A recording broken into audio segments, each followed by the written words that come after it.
गोटे नुआ भिडियो समस्त को स्वागत। यही भिडियो जो पिला माने 2025 मसीहा सिटी एंट्रांस देवाई जाऊँगी आज आम कि सोशल साइंस रो हिस्ट्री सेक्शन रो क्वेश्चन डिस्कसन करवा। तो यही भिडियोटी से पिला बहुत हेल्पफुल हम। एथिरे रही किसी सिलेक्टिव क्वेश्चन। तो से क्वेश्चन गुड़िक कौन कौन रही देखी ना। तेरे प्रथम प्रश्न हूँ कहीं नूतन प्रस्तर जुगर नामकरण एहीपरि करा जाइछि। ऑप्शन रही यही जुगर मनुष्य पशु पालिला से ना यही जुगरे मनुष्य समर्थ तंती है से ना यही जुगरे मनुष्य बास करने कोड़िया निर्माण कर शिखिला से ना यही जुगरे मनुष्य मसृण और तीक्ष्ण प्रस्तर उपकरण व्यवहार कला से। तेबे कहीं नूतन प्रस्तर जुगर नामकरण होती तेबे यार आंसर हो कौन ना यही जुगरे मनुष्य मसृण और तीक्ष्ण प्रस्तर उपकरण व्यवहार कर शिखिला। ऑप्शन डी हो राइट आंसर।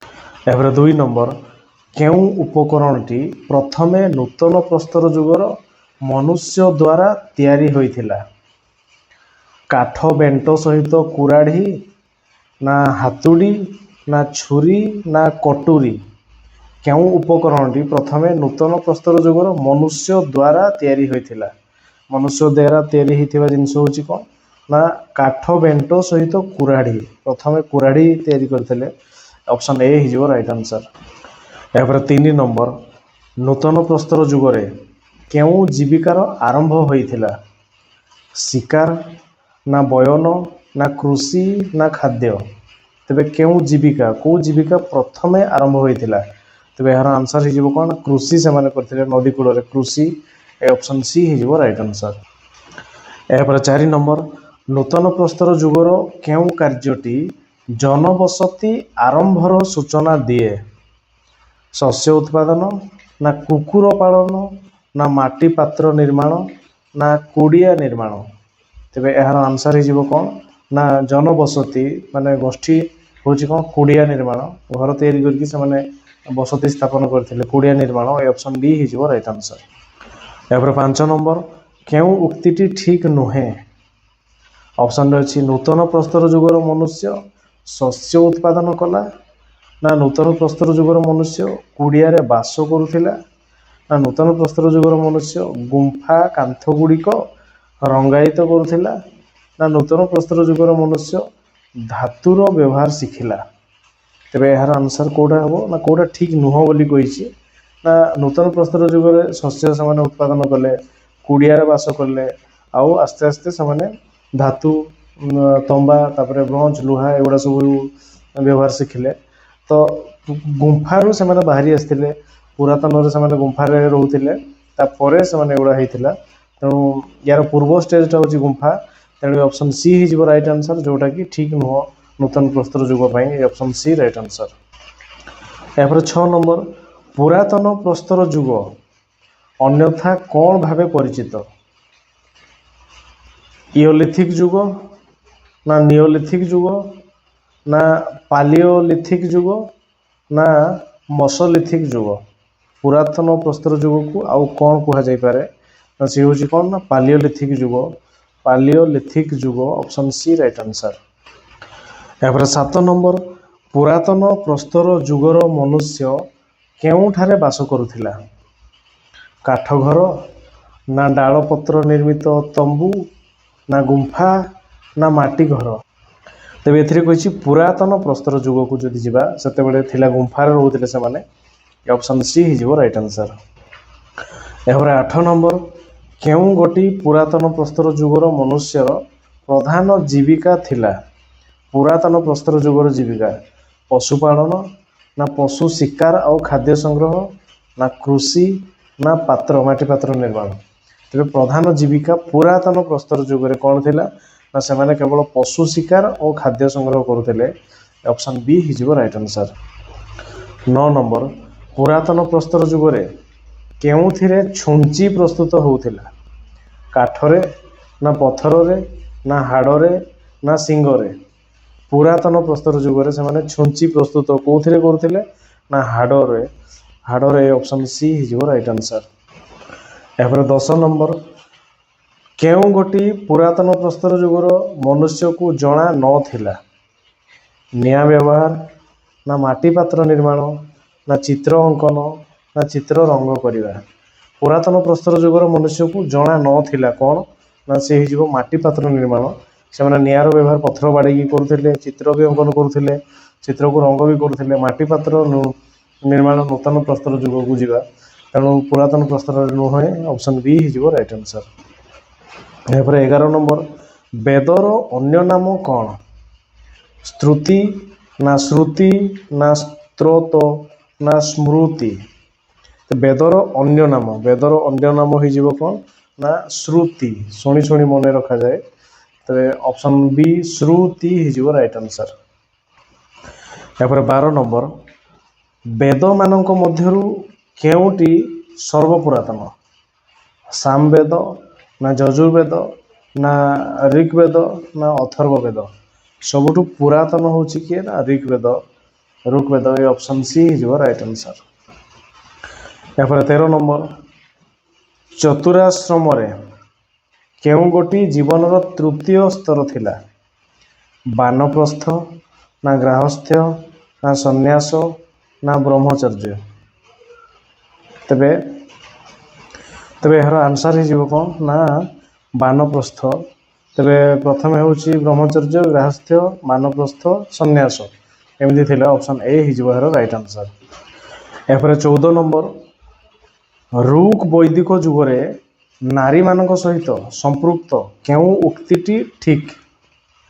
ଅପସନ୍ରେ ଅଛି, ନାରୀମାନଙ୍କ ମଧ୍ୟରେ ପରଦା ପ୍ରଥା ନଥିଲା, ନା ନାରୀମାନେ ଧର୍ମ କାର୍ଯ୍ୟ ସମ୍ପାଦନ କରିପାରୁ ନଥିଲେ, ନା ବାଲ୍ୟ ବିବାହ ପ୍ରଥା ପ୍ରଚଳିତ ଥିଲା, ନା ସତୀଦାହ ପ୍ରଥା ପ୍ରଚଳିତ ଥିଲା। ତେବେ କେଉଁ ଉକ୍ତିଟି ଠିକ୍ ବୋଲି କୁହାଯାଇଛି? ତେବେ ଏଥିରେ ଗୋଟେ ରହିଛି ପରଦା ପ୍ରଥା ନଥିଲା, ତେଣୁ ଏ ଅପସନ୍ ଏ ହେଇଯିବ ରାଇଟ୍ ଆନ୍ସର୍, ଯେଉଁଟାକି ଠିକ୍ ନୁହଁ। Option A right answer. 15 number, ଆଦି ବୈଦିକ ଯୁଗର ଅଧିବାସୀମାନଙ୍କର ମୁଖ୍ୟ ଜୀବିକା ଥିଲା ଡ୍ୟାସ୍। ତେବେ ଆଦି ବୈଦିକ ଯୁଗର ଅଧିବାସୀମାନଙ୍କର ମୁଖ୍ୟ ଜୀବିକା କ'ଣ ଥିଲା? କୁଟୀର ଶିଳ୍ପ, ନା କୃଷି, ନା ପଶୁପାଳନ, ନା ବ୍ୟବସାୟ ଓ ବାଣିଜ୍ୟ। ଆଦି ବୈଦିକ ଯୁଗର ଅଧିବାସୀମାନଙ୍କର ଯଦି ଆମେ ଜୀବିକା ଯିବା, ତେବେ ତାଙ୍କର ପ୍ରଧାନ ଜୀବିକା ଥିଲା କୃଷି। ଅପସନ୍ ବି ହେଇଯିବ ରାଇଟ୍ ଆନ୍ସର୍। ଏହାପରେ 16 ନମ୍ବର, ଆଦି ବୈଦିକ ଯୁଗରେ କେଉଁ ଦୁଇଟି କୃଷିର ମୁଖ୍ୟ ଉପାଦାନ ଥିଲା? ଧାନ ଗହମ, ନା ଧାନ ଡାଲି, ନା ଧାନ ଏବଂ ଯବ, ନା ଧାନ ଏବଂ ମକା। ତେବେ ମୁଖ୍ୟ କୃଷି ଥିଲା କ'ଣ ନା ଧାନ ଏବଂ ଯେଉଁଟାକି ଯବ। ଏ ଅପସନ୍ ସି ହେଇଯିବ ରାଇଟ୍ ଆନ୍ସର୍। 17 ନମ୍ବର, କେଉଁ ଗୋଟି ଆଦି ବୈଦିକ ଯୁଗରେ ଏକ ଗୃହପାଳିତ ପଶୁ ନଥିଲା? ଘୋଡ଼ା, ନା ମେଣ୍ଢା, ନା ହାତୀ, ନା ଗାଈ। ତେବେ ଏହାର ଆନ୍ସର୍ ହେଇଯିବ ହାତୀ। ତେବେ ହାତୀକୁ ସେତେବେଳେ ସେମାନେ ଗୃହପାଳିତ ପଶୁ ଆକାରରେ ପାଳି ନଥିଲେ। ଅପସନ୍ ସି ହେଇଯିବ ରାଇଟ୍ ଆନ୍ସର୍। ଏହାପରେ 18 ନମ୍ବର, ଆଦି ବୈଦିକ ଯୁଗରେ କେଉଁ ଦ୍ରବ୍ୟ ଗୁଡ଼ିକ ବ୍ୟବସାୟୀମାନଙ୍କ ଦ୍ୱାରା ବିକ୍ରି କରାଯାଉ ନଥିଲା? ଲୁଗା, ନା ଶସ୍ୟ, ନା ଧାତୁ ନିର୍ମିତ ପଦାର୍ଥ, ନା ଚମଡ଼ା ଦ୍ରବ୍ୟ। ଆଦି ବୈଦିକ ଯୁଗରେ କେଉଁ ଦ୍ରବ୍ୟ ଗୁଡ଼ିକ ବ୍ୟବସାୟୀମାନଙ୍କ ଦ୍ୱାରା ବିକ୍ରି କରାଯାଉ ନଥିଲା? ତେବେ ଏହାର ଆନ୍ସର୍ ହେଇଯିବ କ'ଣ ନା ବ୍ୟବସାୟୀମାନଙ୍କ ଦ୍ୱାରା ଶସ୍ୟ ବିକ୍ରି କରାଯାଉନଥିଲା। ତେଣୁ ଏ ଅପସନ୍ ବି ହେଇଯିବ ରାଇଟ୍ ଆନ୍ସର୍। କାରଣ ସେତେବେଳେ ମୂଲ୍ୟବାନ ଜିନିଷ ଗୁଡ଼ିକ ସେମାନେ ବ୍ୟବସାୟ କରୁଥିଲେ, ଶସ୍ୟ। ତେବେ ଶସ୍ୟ ସେତେବେଳେ ବ୍ୟବସାୟୀମାନଙ୍କ ଦ୍ୱାରା ବିକ୍ରି କରାଯାଉନଥିଲା। Option B right answer. ଏହାପରେ 19 ନମ୍ବର, ଆଦି ବୈଦିକ ଗ୍ରାମମାନଙ୍କ କେଉଁ କାରିଗର ନଥିଲେ? ଆଦି ବୈଦିକ ଯୁଗର ଗ୍ରାମମାନଙ୍କରେ କେଉଁ କାରିଗର ନଥିଲେ? ବଢ଼େଇ ନଥିଲେ, ନା ମିସ୍ତ୍ରୀ ନଥିଲେ, ନା ଧାତୁକାର ନଥିଲେ, ନା ତନ୍ତୀ ନଥିଲେ। ତେବେ ଏହାର ଆନ୍ସର୍ ହେଇଯିବ କ'ଣ ନା ବଢ଼େଇ, ଧାତୁକାର, ତନ୍ତୀ, ମିସ୍ତ୍ରୀ ନଥିଲେ। ଅପସନ୍ ବି ହେଇଯିବ ରାଇଟ୍ ଆନ୍ସର୍। ଏହାପରେ 20 ନମ୍ବର, ଆଦି ବୈଦିକ ଯୁଗରେ ଦୁର୍ଗ ଗୁଡ଼ିକୁ କ'ଣ କୁହାଯାଉଥିଲା? ନଗର, ନା ଜନ, ନା ପୁର, ନା ବିସ୍। ତେବେ ଏହାର ଆନ୍ସର୍ ହେଇଯିବ ପୁର କୁହାଯାଉଥିଲା ଦୁର୍ଗ ଗୁଡ଼ିକ। ପୁର। ଅପସନ୍ ସି ହେଇଯିବ ରାଇଟ୍ ଆନ୍ସର୍। ଏହାପରେ 21 ନମ୍ବର, ପ୍ରାକ୍ ବୈଦିକ ଯୁଗରେ କାହାକୁ ज्येष्ठ कहुला साधारणतांत्रिक सरकार मुख्य को ना राजतांत्रिक राज्य मुख्य को ना जनर मुख्य को ना परिवार मुख्य को तेज क्या ज्येष्ठ कहुला तेरे ज्येष्ठ कहुला क्या ना जो किए ना साधारणतांत्रिक सरकार मुख्य को ज्येष्ठ कहुला ऑप्शन ए राइट आंसर। एबार 22 नंबर आदि वैदिक जुगरे कर आदायकारी को कौन कहुला सूत ना भागदुघ ना संग्राहिती ना गवीकृत तेरे कर आदायकार जो मैंने कर खजना आदाय करते भागदुघ कहुला भागदुघ ऑप्शन बी राइट आंसर। एबार 23 नंबर आदि वैदिक जुगरे किए झड़र देवता भावे पूजित होते झड़ बतास वर्षा इंद्र ना वरुण ना मारुत ना मित्र तेरे झड़र देवता भावे क्या पूजा कर से माने झड़र देवता मारुत को पूजा करुले option C right answer. 24 number किए आदि वैदिक जुगर अंतर्गत न थिले अपाला ना विश्वबारा ना मैत्रेयी ना घोष तेरे यार आंसर हो किए ना मैत्रेयी आदि वैदिक जुगर अंतर्गत नथिले ऑप्शन सी राइट आंसर।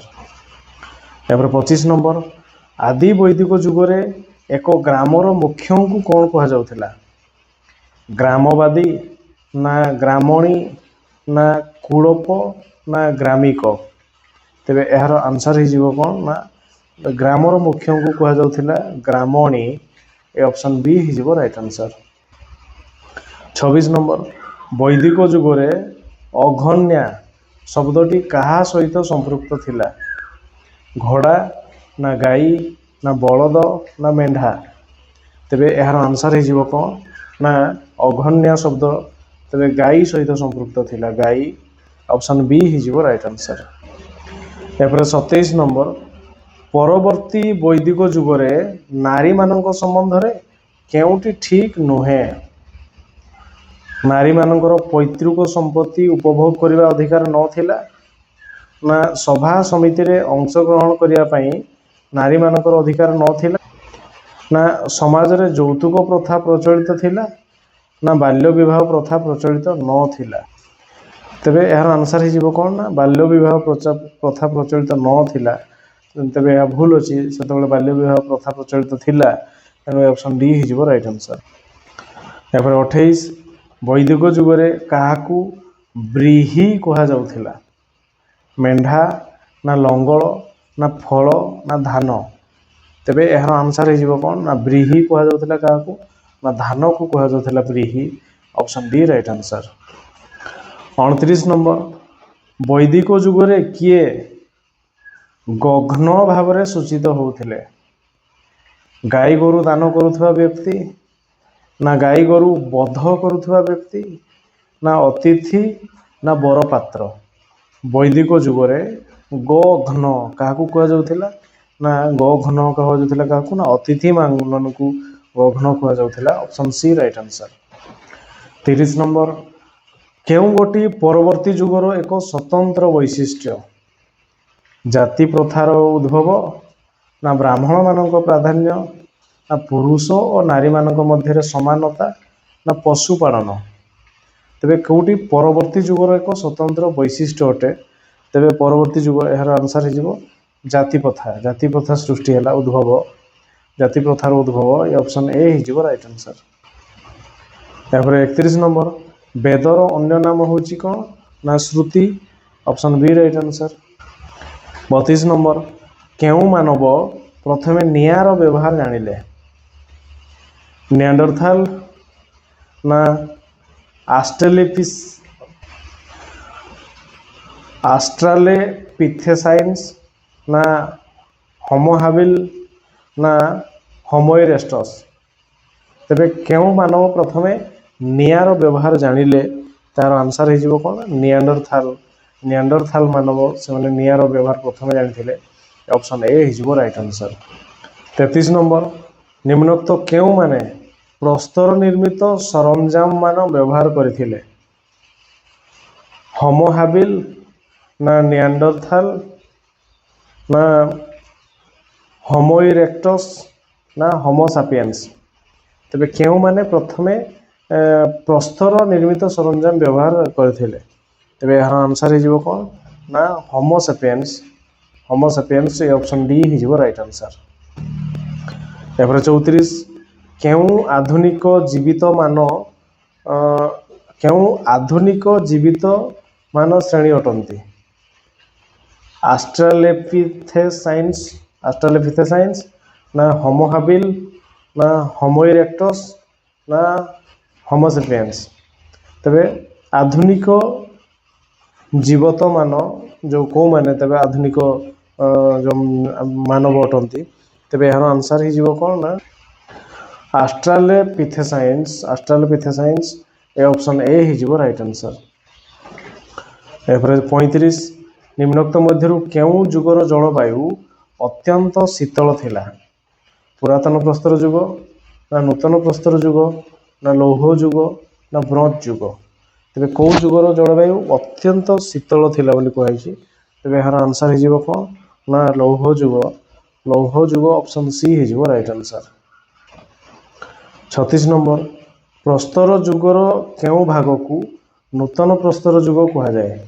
ପ୍ରଥମ ଭାଗ ନା ଦ୍ୱିତୀୟ ଭାଗ ନା ତୃତୀୟ ଭାଗ ନା କୌଣସିଟି ନୁହଁ? ତେବେ ଏହାର ଆନ୍ସର ହେଇଯିବ କ'ଣ ନା ପ୍ରସ୍ତର ଯୁଗର ସେ ପ୍ରଥମ ଭାଗକୁ ହିଁ ନୂତନ ପ୍ରସ୍ତର ଯୁଗ କୁହାଯାଏ। ଅପସନ୍ ଏ ହେଇଯିବ ରାଇଟ୍ ଆନ୍ସର। 37 ନମ୍ବର ନିମ୍ନୋକ୍ତ କେଉଁଟି ପ୍ରାକ୍ ବୈଦିକ ଆର୍ଯ୍ୟମାନଙ୍କର ପ୍ରଧାନ ଜୀବିକା ଥିଲା? କୃଷି ନା ପଶୁପାଳନ ନା ବ୍ୟବସାୟ ନା କୌଣସିଟି ନୁହଁ? ତେବେ ପ୍ରାକ୍ ବୈଦିକ ଯୁଗର ଆର୍ଯ୍ୟମାନଙ୍କର ପ୍ରଧାନ ଜୀବିକା ଥିଲା। ତେବେ ଏହାର ଆନ୍ସର ହେଇଯିବ କ'ଣ ନା କୃଷି ଥିଲା। କୃଷି ଅପସନ୍ ଏ ହେଇଯିବ ରାଇଟ୍ ଆନ୍ସର। ତାପରେ 38 କେଉଁ ବେଦ ପ୍ରଥମେ ରଚିତ ହୋଇଥିଲା? ଋକ୍ ବେଦ ନା ସାମ ବେଦ ନା ଯଜୁର୍ବେଦ ନା ଅଥର୍ବ ବେଦ? ତେବେ ଏହାର ଆନ୍ସର ହେଇଯିବ ଋକ୍ ବେଦ ଅପସନ୍ ଏ ହେଇଯିବ ରାଇଟ୍ ଆନ୍ସର। 39 କିଏ ଉପନିଷଦକୁ ମନୁଷ୍ୟ ମସ୍ତିଷ୍କର ବିଚିତ୍ର ସୃଷ୍ଟି ବୋଲି କହିଛନ୍ତି? ମ୍ୟାକ୍ସ ମ୍ୟୁଲର ନା ବାଲ ଗଙ୍ଗାଧର ତିଲକ ନା B.K. ଘୋଷ ନା ମ୍ୟାକଡୋନେଲ୍? ତେବେ କିଏ ଉପନିଷଦକୁ ମନୁଷ୍ୟ ମସ୍ତିଷ୍କର ବିଚିତ୍ର ସୃଷ୍ଟି ବୋଲି କହିଛନ୍ତି? ତ ଏହାର ଆନ୍ସର ହେଇଯିବ କିଏ ନା ମ୍ୟାକ୍ସ ମ୍ୟୁଲର ଅପସନ୍ ଏ ହେଇଯିବ ରାଇଟ୍ ଆନ୍ସର। 40 ନମ୍ବର ଆର୍ଯ୍ୟମାନଙ୍କର ସାମାଜିକ ଜୀବନର ମୁଖ୍ୟ ଆଧାର କ'ଣ ଥିଲା? ପରିବାର ନା ପିତା ନା ମାତା ନା ପୁତ୍ର? ଆର୍ଯ୍ୟମାନଙ୍କର ସାମାଜିକ ଜୀବନର ମୁଖ୍ୟ ଆଧାର ତେବେ କ'ଣ ଥିଲା? ତାର ଆନ୍ସର ହେଇଯିବ କ'ଣ ନା ପରିବାର ଅପସନ୍ ଏ ହେଇଯିବ ରାଇଟ୍ ଆନ୍ସର। 41 ନମ୍ବର ବୈଦିକ ଆର୍ଯ୍ୟମାନଙ୍କର ରାଜନୈତିକ ସଂଗଠନର ମୂଳପିଣ୍ଡ କ'ଣ ଥିଲା? କୁଳ ନା ଗ୍ରାମ ନା ବିସ୍ ନା ଜନ? ତେବେ ବୈଦିକ ଆର୍ଯ୍ୟମାନଙ୍କର ରାଜନୈତିକ ସଂଗଠନର ମୂଳପିଣ୍ଡ ଥିଲା ତେବେ କ'ଣ ନା ତାହା ହେଇଯିବ ଗ୍ରାମ। ଏ ଅପସନ୍ ବି ହେଇଯିବ ରାଇଟ୍ ଆନ୍ସର। ଏପରେ 42 ନମ୍ବର ଗ୍ରାମର ମୁଖ୍ୟଙ୍କୁ କ'ଣ କୁହାଯାଉଥିଲା? କୁଳକ ନା ଗ୍ରାମଣୀ ନା ବିସ୍ପତି ନା ଗୋପ? ଗ୍ରାମର ମୁଖ୍ୟଙ୍କୁ ଗ୍ରାମଣୀ କୁହାଯାଉଥିଲା। ଏ ଅପସନ୍ ବି ହେଇଯିବ ରାଇଟ୍ ଆନ୍ସର। ଏହାପରେ 43 ନମ୍ବର ବିସ୍ର ମୁଖ୍ୟଙ୍କୁ କ'ଣ କୁହାଯାଉଥିଲା? କୁଳି ନା ବିସ୍ପତି ନା ଗୋପ ନା ଗ୍ରାମଣୀ? ତେବେ ଏହାର ଆନ୍ସର ହେଇଯିବ କ'ଣ ନା ବିସ୍ର ମୁଖ୍ୟଙ୍କୁ କୁହାଯାଉଥିଲା କ'ଣ ନା କୁଳି। ଏ ଅପସନ୍ ଏ ହେଇଯିବ ରାଇଟ୍ ଆନ୍ସର। ଏହାପରେ 44 ନମ୍ବର ଜନର ମୁଖ୍ୟଙ୍କୁ କ'ଣ କୁହାଯାଉଥିଲା? ଗୋପ ନା କୁଳି ନା ବିସ୍ପତି ନା ରାଜନ? ତେବେ ଏହାର ଆନ୍ସର ହେଇଯିବ କ'ଣ ନା ଜନର ମୁଖ୍ୟଙ୍କୁ କୁହାଯାଉଥିଲା ଗୋପ। ଏ ଅପସନ୍ ଏ ହେଇଯିବ ରାଇଟ୍ ଆନ୍ସର। ଏହାପରେ 45 ନମ୍ବର ଜନପଦର ମୁଖ୍ୟଙ୍କୁ କ'ଣ କୁହାଯାଉଥିଲା? ରାଜନ ନା କୁଳ ନା ଗୋପ ନା ବିସ୍ପତି? ତେବେ ଏହାର ଆନ୍ସର ହେଇଯିବ କ'ଣ ନା ଜନପଦର ମୁଖ୍ୟଙ୍କୁ କୁହାଯାଉଥିଲା ବିସ୍ପତି। ଏ ଅପସନ୍ ଡି ହେଇଯିବ ରାଇଟ୍ ଆନ୍ସର।